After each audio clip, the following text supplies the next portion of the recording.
Yes, it's true. We are still intervening in foreign elections. And I think the ones he's been thinking about are recent elections in Bulgaria. I want to go back to that clip we played earlier of former CIA Director James Woolsey speaking just a few weeks ago with Laura Ingraham on Fox News.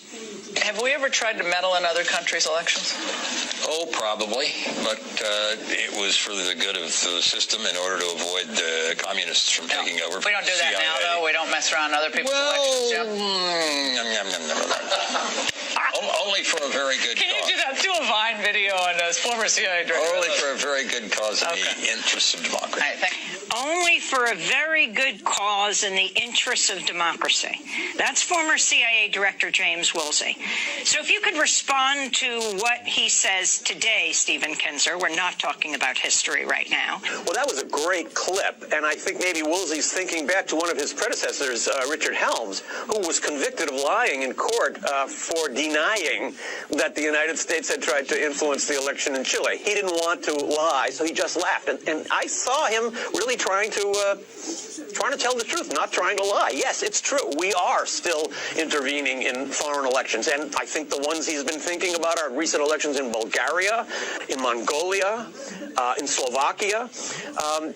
The National Endowment for Democracy, which you mentioned, has taken over many of these functions from the CIA. It's a pretty unknown agency, but it was founded by President Reagan in the early 80s for a particular reason. You'll remember that at that time, the CIA had been suffering from many scandals, and it couldn't operate the way it used to. So how are we going to influence foreign elections? Well, we established this National Endowment for Democracy, which is now funded at over $170 million a year. And that's all it does. It interferes in the politics of other countries.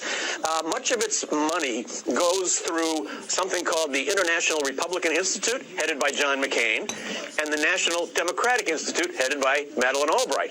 So you have these relentless interventionists working under a larger board that includes people like Victoria Nuland, who was in Ukraine as Assistant Secretary of State, handing out chocolate chip cookies to protesters, urging them to overthrow their government. Elliot Abrams, who was involved in the interventions in Nicaragua and elsewhere during the 1980s. So the National Endowment for Democracy has now taken on the job of interfering in the politics of other countries for what Mr. Woolsey called very good reasons, when there's a very good cause, to defend democracy. Actually, this is one of the main jobs of the National Endowment for Democracy. It sends money and advisors into other countries, and it teaches them how do you make computer lists, how do you organize demonstrations, how do you make political meetings, how do you start a newspaper. These are all the building tools that we try to spread in other countries where there are governments of which we don't approve. Now, the National Endowment for Democracy published a report in 2013 in which they said Russia continues to be the priority country. Soon after that, the Russians banned National Endowment for Democracy from working in Russia. Now the NED is working in all the countries around Russia. It's working in Kosovo and Serbia. It's working in Moldova. It's working in Ukraine. It's working in Belarus. So we are trying to foment anti-Russia movements in countries all around Russia with the aim, ultimately, of having the big prize of somehow being able to turn Russia into a country that would be subservient. Извинявам се, парчето в България, наречено Северна Македония. Нали?